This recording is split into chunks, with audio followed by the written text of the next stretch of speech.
Excelentísimos señores Excellencies, Presidents, Prime Ministers, Heads of State.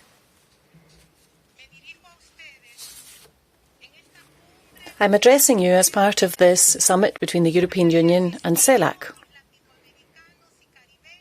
The states of Latin America and the Caribbean have come here with the expectation that we will move beyond just good intentions and actually come up with concrete solutions faced with the problems of economic exploitation, which has rendered global warming irreversible and has destined humanity to injustice, inequality, cynicism, and also the imminent threat of a war that has been announced as apocalyptical.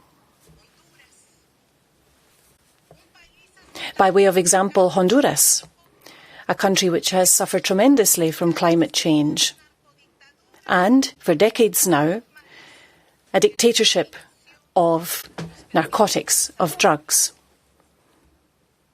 which is preventing us from achieving what we want to achieve. I've been president for a year and a half now, and it's been a very tough battle against organised crime as head of my government. An unbridled capitalistic organisation, circumventing justice, contracts, public-private concessions, legislation, and the pillaging of the state. I invited a committee of international experts from the United Nations to come and investigate the situation of corruption in Honduras. The most conservative neo-colonial sectors of society, the anti-democratic sectors of society, want us to forget the past. And they want us to join a kind of historic amnesia which we would impose upon ourselves, forgetting or muddying the waters of history. But if we do that, it is more than certain that history will repeat itself. The military coup d'etat on the 28th of June 2009 unleashed a terrible and unjust persecution across our continent of many leaders. Lula da Silva, Rafael Correa, Dilma Rousseff, Cristina Kirchner, Eva Morales, amongst others. And many innocent lives were lost. Some were assassinated, others were tortured. My government suffers from daily attempts at sabotage, a fierce media campaign, and lobbying by the most reactionary groups from Washington. Threats are made public on social networks, in the media, but our people are resisting. We are well organised, and we know that in tangible terms it's impossible that there be another coup d'etat. As part of this summit between the European Union and CELAC, we must assess the structures, the architecture of the world in which we live. It's quite clear that it is not allowing us to prevent dependency and a deterioration of the environment. It's important that we talk about the differences between us and that we identify the things that we have in common. We need to solve the structural problems that our people currently face. This is imperative. There's no way round it. For CELAC, our region is very important. We want to maintain the brotherly relationship, respectful relationship, and also the mutual relationship with the European Union.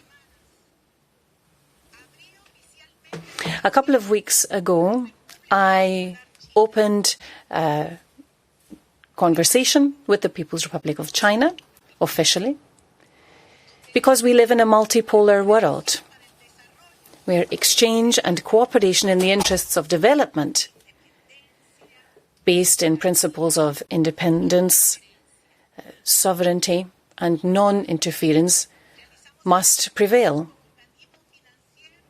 We are also moving closer to financial organizations with brand new initiatives such as the new bank and the CAF. Excellencies, the war in Ukraine must come to an end. The European Union and CELAC must, as an obligation, look for a way towards peace. We cannot live with this nightmare that any day now we may see all hell break loose on all of us.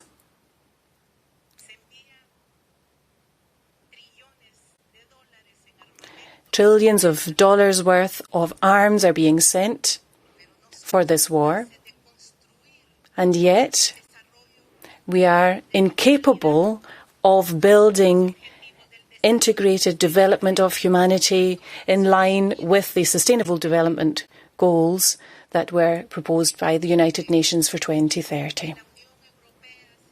This EU-CELAC summit must adopt a resolution which calls for the end of the blockade against Cuba. The United Nations have condemned this as an arbitrary measure, obsolete, which destines a whole people to a situation of sacrifice where they could achieve a high standard of living. These limitations are being imposed upon them. We must stop the confiscation of goods, pirating. We are all exposed to this risk that one day our own reserves might have been frozen in foreign banks. We might face the situation that we can no longer transport the products that our people need.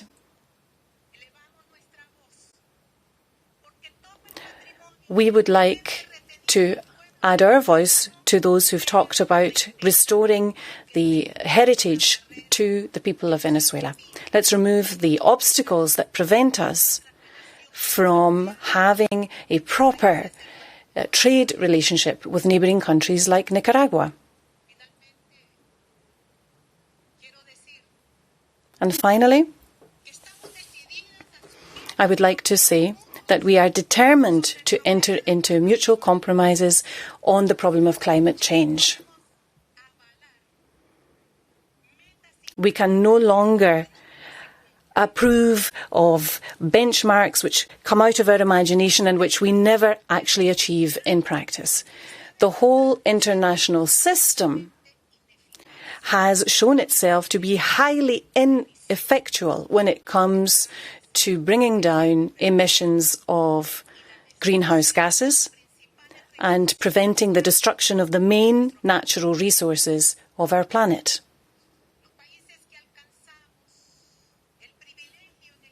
Some of our countries have the privilege of capitalism, what's referred to as the civilized world today, and we know that we must stop this global warming and the atrocious damage that it is causing for the environment.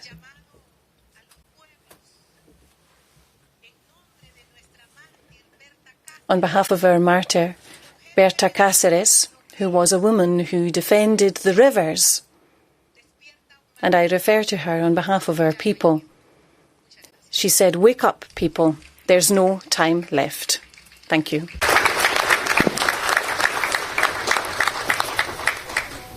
Thank you, Madam President.